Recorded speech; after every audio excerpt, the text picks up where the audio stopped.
Okay, hello everyone. We're back. Okay, so last night we read mobile phones. What can I tell you? Turn them off in theatres and when you're trying to do recordings. So, second part of but it's still backwards for me. When it comes up on the DVD or the video or the live stream, it actually turns itself the right way around. But I'm looking at it and the letters are backwards. It's very funny. Well, it is for me. So what I'm going to do today is I'm going to chat a bit more about what's going on because my children tell me that I've got to explain a few things, and they're in the know. So, firstly, the illustrator. Okay, so the illustrator for the bucket, is a lady called Mei Li. Okay, she is of Chinese descent and is a brilliant artist. Let's put that back up there so you can maybe see the whole thing. You can see the claw coming out of the bucket. There's a dragon's claw. Oh my gosh. There's Rachel. Okay. And on the back, there's a minotaur and a Chinese dragon. Whoa. So quite scary stuff. And I've also got to tell you that the bucket is available on audio, and it's narrated by an amazing actor. I worked with him 20 years ago on a few projects, and he's got his own theatre company. His name is Darren Gooding, and he narrated the bucket, and his telling of it is just fantastic. All right, I know mine's pretty good. Thank you very much. Round of applause. But his is just phenomenal. He's very, very good as a top professional. So if you are an audio person and you just want to sit on the beach and listen to a brilliant story, I'm not saying it's that brilliant. No, it is brilliant. You do well to get a copy of the audiobook during holiday times. Okay, so that's that. I am going to get to this in just a second, but as it's not quite 7 o'clock, I also want to say that the narrator for The Bag, okay, The Bag, hang on, let me get that into focus, there you go, is a brilliant voiceover artist called Lee Bedell. Bedell, I'm going to get in trouble for that one, aren't I? I can tell. But he's done an incredible version of this, and it's, as you can see, a long story. Actually, this is a coffee stain. We don't talk about that. Something to do with one of the 4 cats that we've got. They drive us nuts, but we do love them.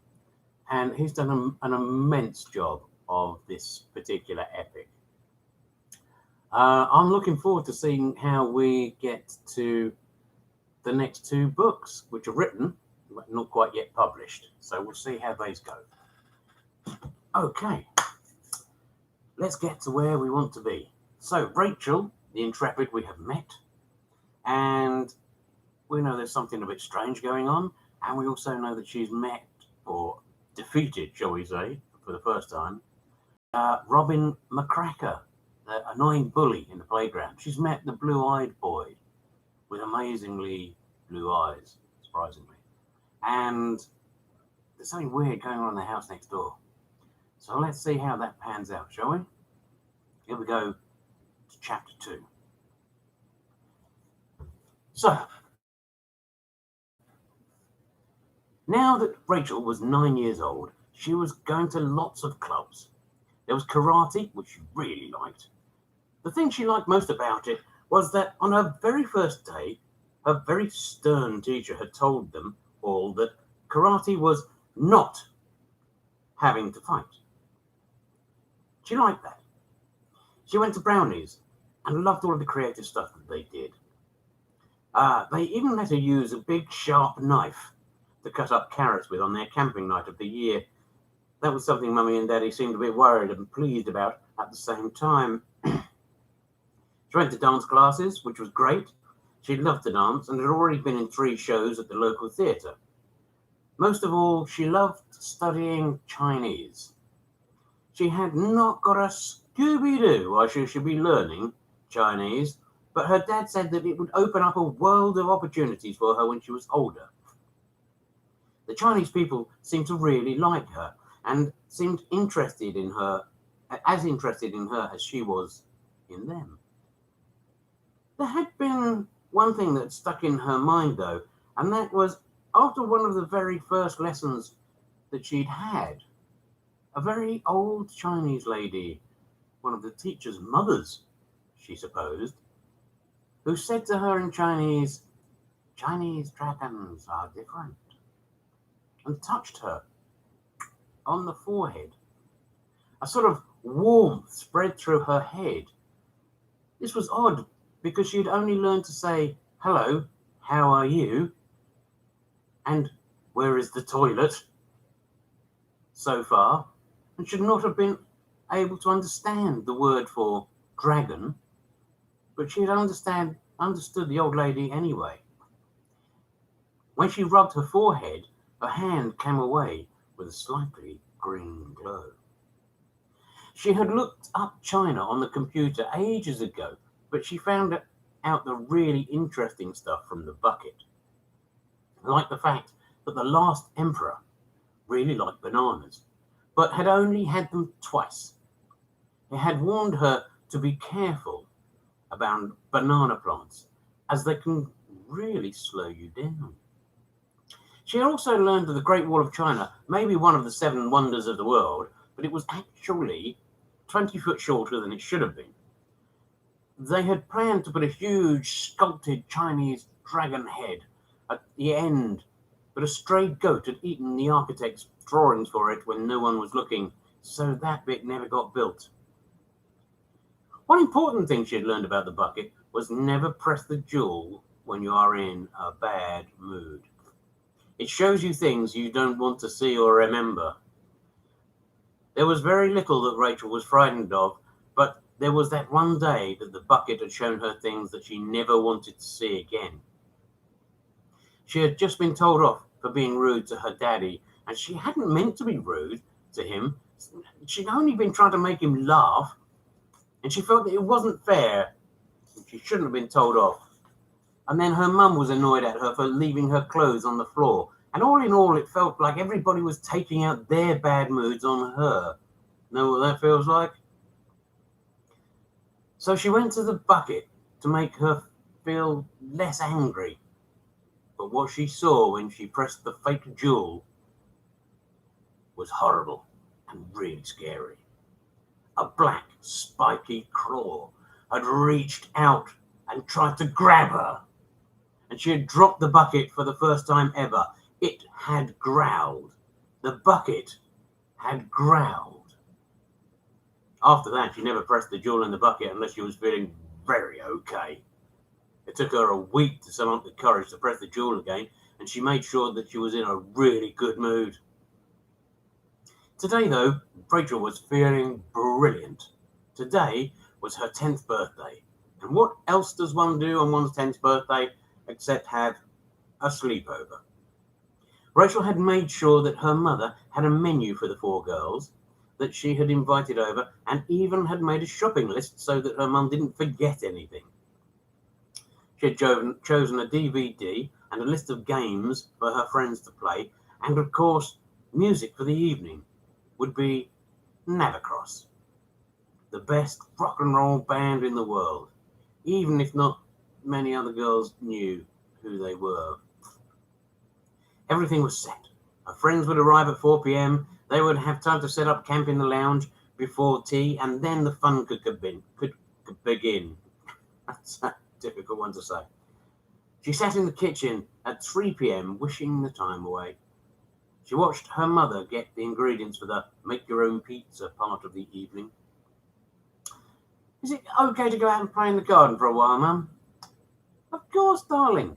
You had better put on your walking boots. Your willies have a hole in them. Oh, and put on your camping jacket. It's cold out there. You don't want to be out there for ages, as you usually are. You still have to change into your party clothes." Rachel said, "All right, I'm just going to the shed. I'm not climbing mountains." Her mother said, then did something very unusual. She turned around, looked Rachel square in the eye and said, "Have a lot of fun tonight, darling, and remember, minotaurs are ticklish." Rachel looked at her mother. What an odd thing to say, she thought, and then she went to find her boots. Naturally, she headed straight for the garden shed.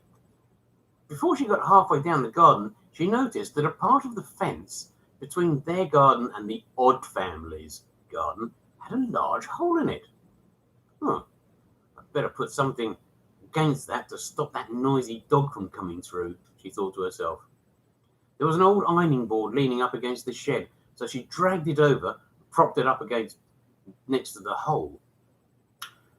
As she looked through the hole in the fence, though, she noticed that the green light coming from the chimney was growing stronger, and there was now a humming.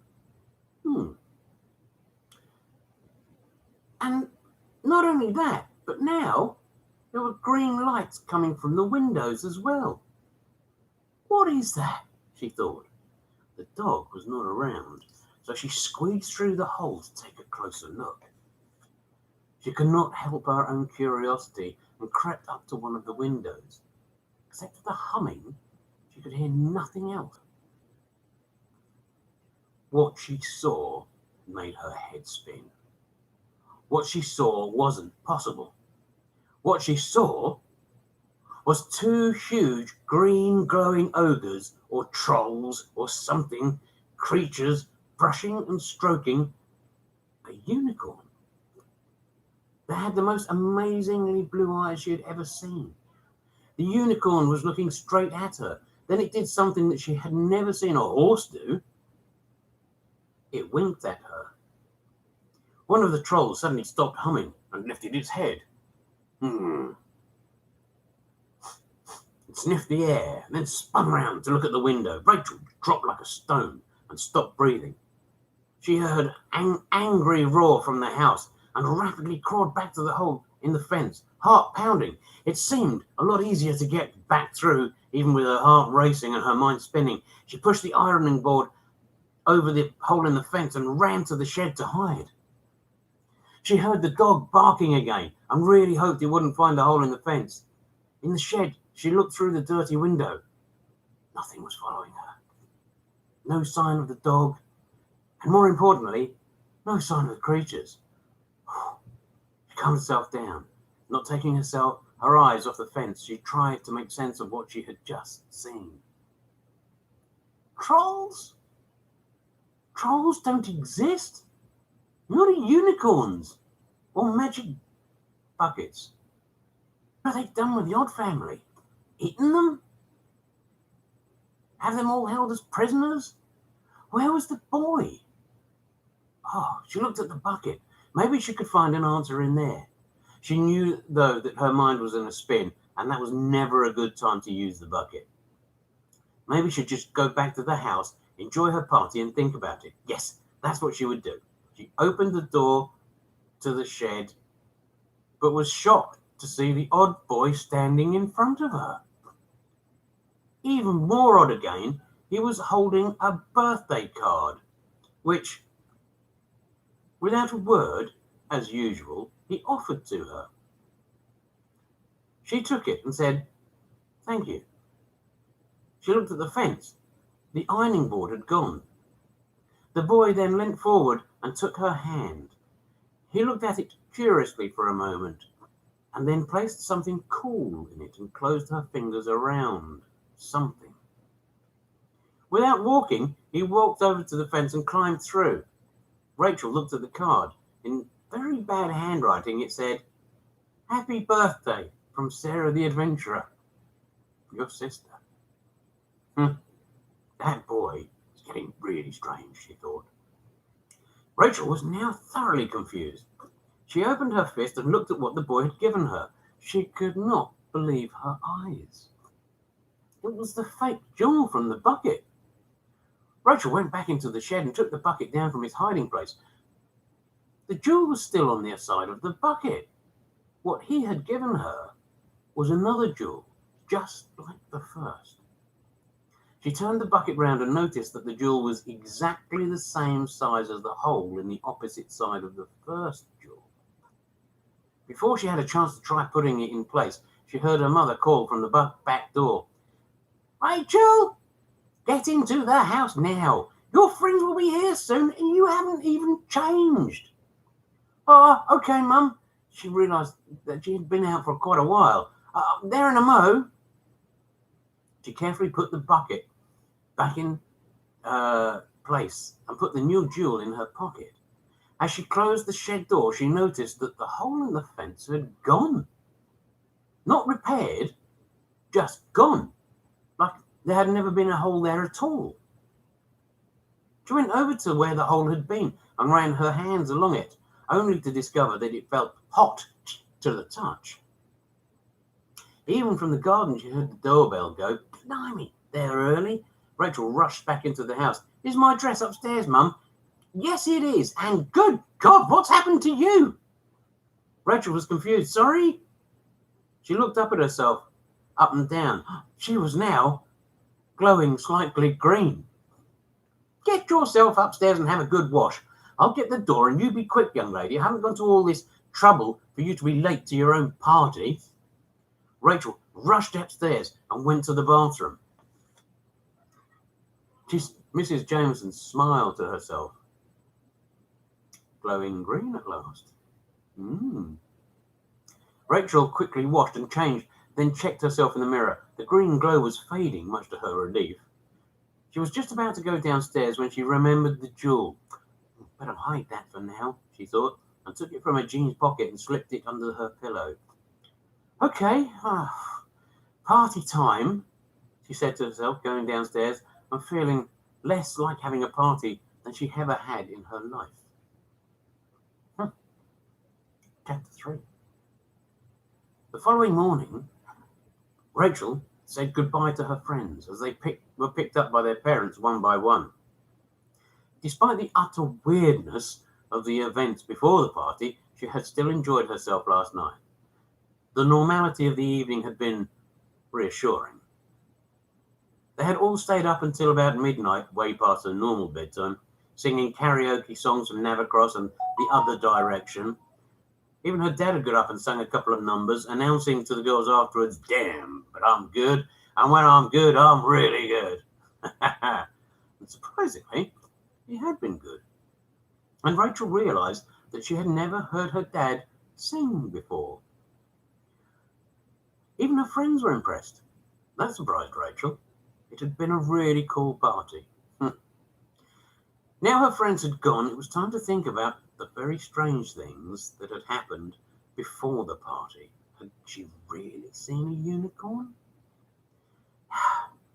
It definitely had a single horn on its head, just like the one on the school gate. The two trolls definitely looked, well, trollish. They were very big and muscly looking, definitely not human looking. Then there was the hole in the fence that had disappeared. Maybe that had been a trick. She would take a look at that when she went to the shed next, which would be soon. Then she thought about the odd boy and the card and the jewel that he'd given her. She went upstairs to the bedroom to retrieve the jewel and the card. The jewel looked very much like the one on her bucket, and then there was the card to consider. She looked more closely at it and saw that it actually said, "To Sarah." This had been crossed out and Rachel's name put in its place. And then, "Happy birthday, Sarah, from Mummy and Daddy." This had also been altered to read, "Happy birthday, Rachel, from your sister Sarah." Well, this was the easiest part of the odd events to understand. The boy had used an old card to give her and had written over it himself. He needs to work on his handwriting skills a bit, she thought. Rachel then decided to go and have a look at the fence with no hole in it. But before she even got downstairs, her father called out from the lounge, "Rachel, I know you had a good party, but do you think you could help me clean up the devastation that you and your friends left behind? It looked like somebody threw a party grenade in here last night." Rachel stopped in the stairs. "Oh, bottoms," she thought to herself. The mystery would have to wait. Okay, Dad. By the way, do you know what the horn of when Rachel walked into the lounge, she was gobsmacked. Her father had not been exaggerating. The lounge was a wreck. Cushions were all off the chairs, books all off the shelves, and on the floor there were papers everywhere. The pictures on the walls were not on the walls, but on the floor. You girls really know how to party, said her dad. I'm glad you and me, your mum and me went to bed after the karaoke, because, Rachel looked at all the mess. She and her friends had not done this. When they went to bed, everything was tidy. They'd even put all of the dishes and glasses in the kitchen for her mother. She was about to say, Dad, it wasn't us, but she stopped herself. If she and her friends hadn't made this mess, then who had? Could it have been the odd boy? She heard someone snigger from the corner of the room, but when she spun round to see who it was, there was no one there. She started to help to tidy up. Thank you for not breaking anything, Possum, her dad said. Dad, have you ever actually met the people from next door? Rachel said nonchalantly. Not actually met, no. I understand they are actors, probably busy in rehearsals or something. Actors, of course, she thought to herself. Maybe they were in costume for something.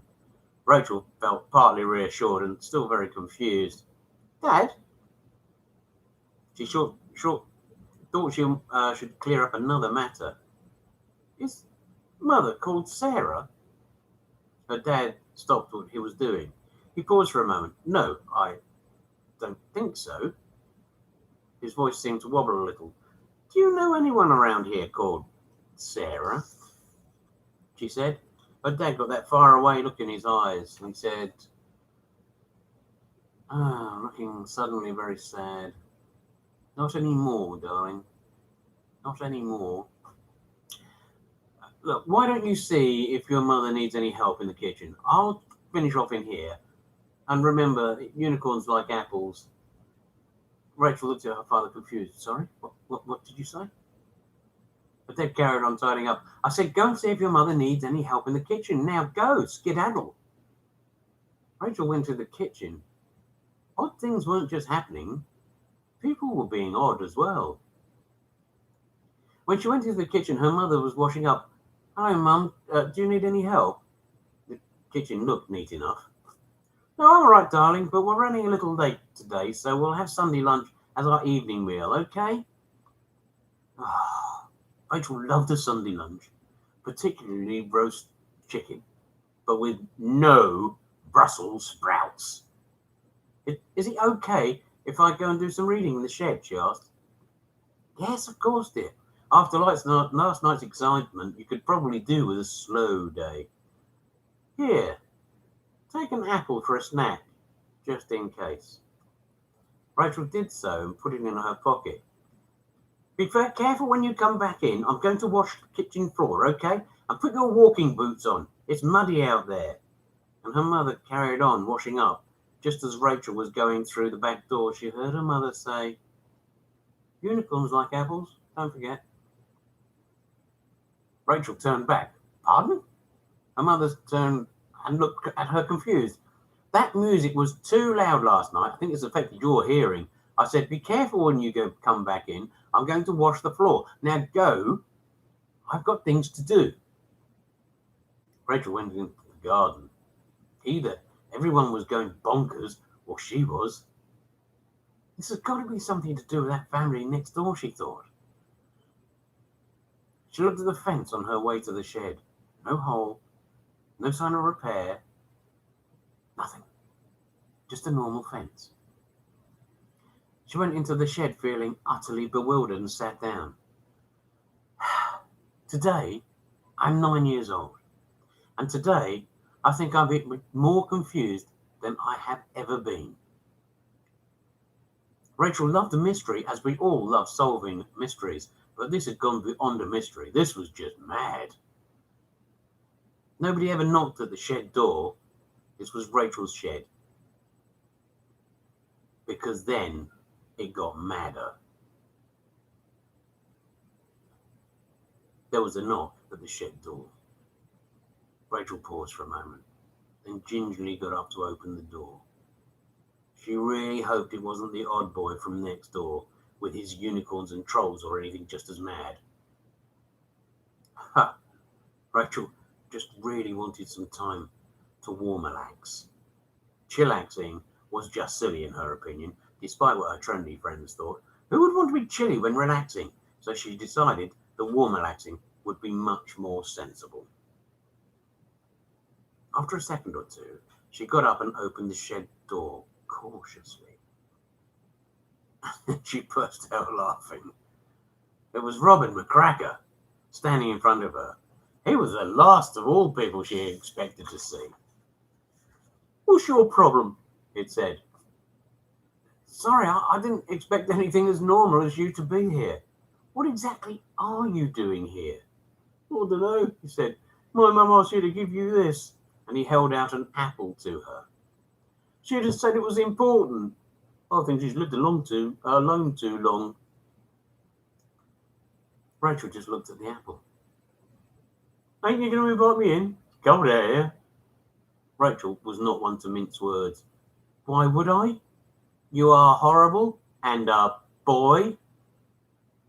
Robin looked at her and tears began to well up in his eyes. "I think my mum is going funny in the head, and I don't know what to do." Rachel was genuinely surprised and immediately grabbed him by the arm and pulled him inside the shed. "What's wrong with her exactly?" she said. Robin, despite being a bully, is actually a bit of a crybaby, she thought. "She just keeps saying, 'Don't forget that unicorns like apples.' I don't know what to do. She's been saying it all day." Rachel looked at him sternly. "Are you pulling my leg?" she said. "No, last night she just kept saying, 'He's coming back,' over and over again. Can I sit down?" Rachel may only have been 10 years old, but she knew how to be polite. "Sorry, yes, of course." Her dad had put a couple of chairs in there for Rachel a long time ago and had sort of made it officially her den. She took some books off of one of the chairs. Robin sat down. Nobody said anything for a while. Then Rachel said, "My parents have been acting a bit odd as well. They also mentioned unicorns and apples." Robin looked at her for a moment. "You're just trying to say that to make me feel better. It's what you do. That's why everybody likes you." Rachel felt a bit embarrassed. "No, really. They keep saying unicorns like apples, don't forget, things like that.